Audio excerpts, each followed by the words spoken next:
Hello, I'm Finn Fordham. Welcome back. I'm going to be talking in this short video about your learning when you do English at Royal Holloway, and also about a year abroad, which is an option that you can take. So, what does a typical week of study look like? Let's talk numbers. Let's say a working week is about 7 hours a day. Over 5 days, that's 35 hours.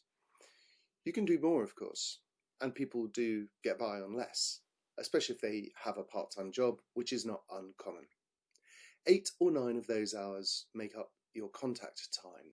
There are usually 4 courses per week. Each course is normally a 1-hour lecture and a 1-hour seminar, or maybe a 2-hour workshop. And then you also have a 1-hour tutorial seminar with your personal tutor. So that's 4 hours of lectures and 5 hours roughly of seminars and tutorial time. Take away the contact time, you have about 27 hours left, which equates roughly to 7 hours per course each week. And during that time, there's a lot to do.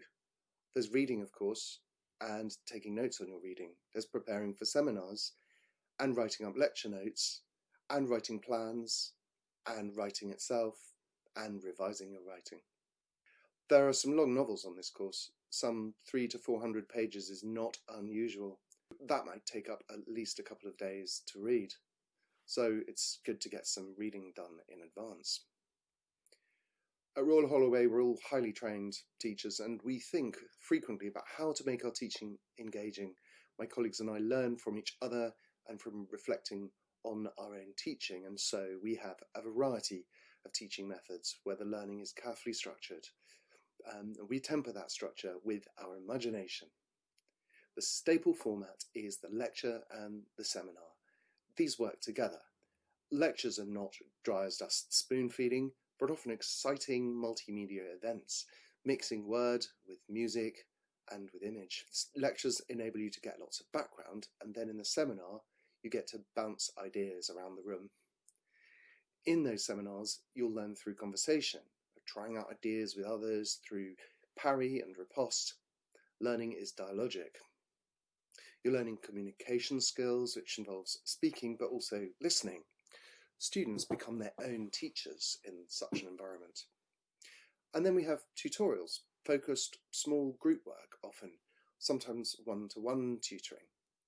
And there's also face-to-face work, especially around essay plans and the essays themselves once they've been marked. I would say this is where the best learning happens, so it's something that is encouraged throughout the department. Many other structures of learning, peer review, study groups, workshops, the VLE or virtual learning environment, where all the resources of a given course, including reading and the seminar tasks, can be found. Then we have some assessment methods, and there are a variety of these. Different courses have different methods as appropriate.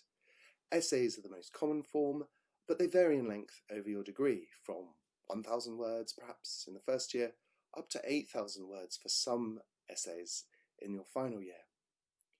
Exams, they're not the most common form of assessment, not everybody's favourite, and you can, if you wish, avoid exams in your second and third year. But there are specific skills that exams teach which we think are necessary, at least in your first year. Exams are about people being able to respond and accessing relevant materials which are already there in your mind and be able to do so promptly. We like to mix things up, so there's a range of styles of writing that we expect from you. Portfolios and other creative work. Translations, especially if you're doing medieval literature. And then third-year dissertations, which are the essays that can go up to 8,000 words. Finally, there are presentations as well, sometimes group presentations. Alongside these assessments, there are plenty of different additional learning opportunities. We're close to London, so we make plenty of trips to the theatre. We also go to galleries and special archives. We've even had a field trip to Dublin.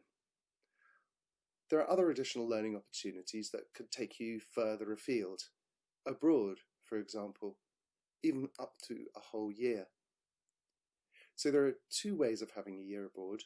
One is with it being integrated, or as an additional year out. For the integrated year, you hook up with one of our many partners in the United States or Europe, Canada, Australia, New Zealand or Asia. Your second year would be at another university, and your results there would be integrated with your degree results. With the additional year, meanwhile, there are more options. So over this extra year, you can choose to study abroad, get a work placement, or take part in a humanitarian project. Or you can do a combination of all three, each one taking 3 months. Whether you're on a 3 or a 4 year course, you would take the year out after your second year. You'd pay 20% of your usual fee, which covers the special preparatory program, continued access to services, and also to support while you're away. The year out counts, and your results from it would be averaged into your overall degree. And so that wraps up this section on your learning and the option of a year abroad. Thanks for listening.